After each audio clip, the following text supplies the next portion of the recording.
From MTN News, this is Montana This Morning. Billings residents seek solutions after another teen shooting. What's proposed? Coming up. And a large percentage of state government jobs going unfilled. The governor's office doesn't have a plan for filling the vacancies. That's generating criticism from both Republicans and Democrats. Also coming up. The anchor jobs a I don't know little what tough the to deal fill is. too, What was right? that word there? The percentage. Okay, there you go. You Jen got it the Lehman, second Matt time. L. I got to circle that. You go ahead and do your All right. first weather. Good. Percentage. I can't say a word, honestly. A little bit chilly this morning. It's not going to be cold. You may need the jackets as you go out the door this morning. The afternoons really are main worry. Daytime highs into the 50s and 60s. Right now starting out into the 40s. 28 degrees. That's not a percentage, though. Thankfully. Yeah, thank goodness. A little bit of cloud cover. I think today is going to be partly cloudy, maybe a little breezy into the afternoon, but definitely on the cooler side. Beautiful morning as we're watching the sun head over the horizon here shortly. Sunrise, of course, at 7:08. 57 for these afternoon temperatures. It is going to be a little on the cooler side. We'll talk more about that potential of rain as we go later in the week and when it may warm up. That's coming up in just a few minutes. What's the percentage of the chance that you're going to do that? 100%. 100% percentage? Percent, yeah. I knew I could eventually get there. 6:32. Our top story this half hour. Yet another shooting involving Billings teenagers. It's part of a troubling trend. On Saturday, an 18-year-old allegedly opened fire on the Billings rims, shooting two other teens. It follows on the heels of another shooting involving an 18-year-old last Friday. Now, this morning, MTN's Jackie Coffin takes a closer look at the violence and perhaps one part of the solution. 2 weekend shootings, the latest in what appears to be a wave of teen crime. I sat down with Billings police to see what they're seeing on their end and get fresh numbers on crime throughout the valley. This is a place where teens can just feel welcomed, hopefully, feel safe. For nearly 10 years, Juanita Sanchez has followed her calling, mentoring teens across Yellowstone Valley. They're not allowed to be kids, but they're not allowed to be adults, and they're expected to be both at the same time, is what it feels like sometimes. Now, as the director of teen services for the Boys and Girls Club, Sanchez and her team have crafted a space that gives teens a safe place to go out of school. We try to provide different activities for the kids to get them off the street, to be able to introduce them, like I said, to different opportunities. All this especially important, as Sanchez says the kids she works with on Billings Southside seem to be facing an increased level of stressors post-pandemic. We see, teen suicide, self-harm, just violence, mental health. It's a similar list of problems Billings police relate to a rise in youth crime. A lack of the ability to deal with these issues as they come up without violence. Sergeant Lennox says the number of shootings in Billings is actually on par with the past couple of years. We've seen 35 so far this year compared to 38 on this same date in 2021 and 32 in 2020. But the number of shootings is up significantly from before the pandemic. But looking back at 7 shootings police responded to in the last month, 4 of them included suspects that were 18 years old or younger. The feeling right now is that, yes, we are dealing with teen violence that we're not used to seeing.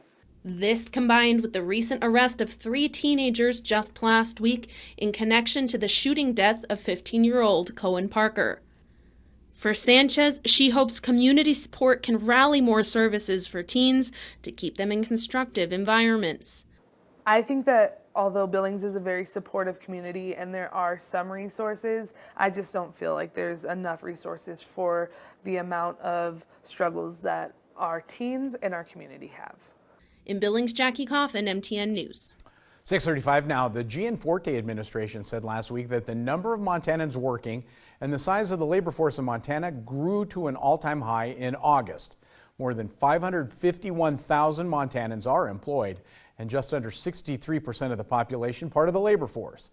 However, Montana ranks above the national average and in the top 10 U.S. states for job openings. In fact, as of last week, there were more than 23,000 jobs listings. Employers face stiff competition for available workers, and the public sector can move more slowly than the private sector when it comes to adjusting wages or benefits to attract workers. TN's Ashley Nurbavig has been digging into the numbers of open positions for state workers. I'm at the Montana State Capitol, where last week Democratic State Senator Pat Flowers said the number of vacancies across state government is hurting its ability to provide services. I think the only follow-up that I would have is, it seems to me that we are facing a crisis right now in state government in terms of vacancies. Flowers was speaking to Sonia Powell, the lead budget analyst for the governor's office. Powell was scheduled to speak in part on the governor's plan to address statewide vacancies. I didn't really prepare anything for the statewide vacancies plan, but I can tell you that the budget office is addressing these on an agency by agency basis. In Lewis and Clark County, the number of open job positions crept to about 9,800 in September, the highest of any county in the state. Government jobs make up about 30% of all jobs in Lewis and Clark County, and close to 2/3 of those are positions with state government. The state's challenges with hiring staff for places such as the Montana State Hospital and the Montana State Prison are well publicized and ongoing. For instance, correctional officer vacancies continued to climb in the last quarter of the fiscal year. However, the state is also hurting for administrative assistants, project managers, and IT specialists. Across the country, more than half of state and local public sector workers are considering leaving their positions, according to a 2021 survey by Mission Square Research Institute, a nonprofit that studies government workforces. Those surveyed said to retain more employees, governments should improve salaries and either offer or increase bonuses. The Office of the State Public Defender increased wages for its attorneys in April and also enforced limits on attorney workloads, and the department's open positions fell from 35 to under 10. Republican State Senator Mike Lang said he felt the same as Senator Flowers about the need for the governor's office to address state vacancies. But we also know that government moves very slowly, a lot slower in the business world, and I think that the staff of the agencies have done as good as they can do right now to take care of our customers. In Helena, Ashley Nurbavig, MTN News. All right, 6:38 now. Protecting ourselves and our information while using social media. Cybersecurity gets more important every day, and some popular sites find themselves in the hot seat more often than others. Newsy's Tyler Atkinson looks into the latest scrutiny over TikTok. As far back as 2020, former President Donald Trump attempted to ban TikTok. Most of us will have something on our Google Drives, and when we want to share photos with our loved ones, for example, we don't actually send a USB drive to them.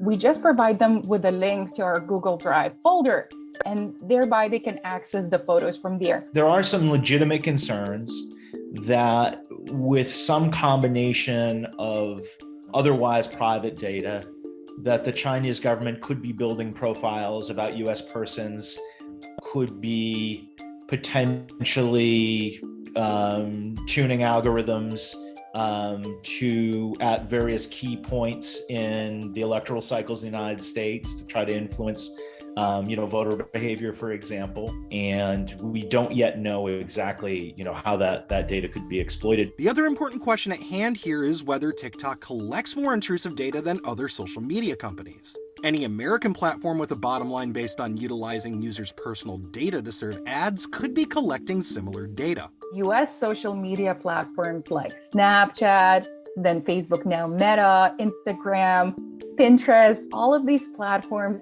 have been the key platforms that have been taking advantage of that surveillance capitalism, as we call it, right? Just really monetizing our attention. And now we have a different actor. So it's kind of like the devil we don't know in a way, because we've not really had to deal with TikTok's corporate representatives for that long. And until we find ways to ensure data transparency from all social media companies, regardless of where they're based, we're never going to find out exactly if and whether data misuse is occurring. But that may be easier said than done. Wibby told Newsy that much of this issue is driven by competition concerns, so we may not get to that point if the US wants to ensure that its social media companies can stand alongside TikTok. The United States has almost entirely dominated this space of, sort of media, entertainment, social platforms. China has done very well to grow its own domestic market and has impressive companies there, but they really haven't, reached the rest of the world. And so this is their big winner in this, maybe an early phase of an ongoing battle between the two countries over media and communications technologies. Tyler Adkison, Newsy, Chicago.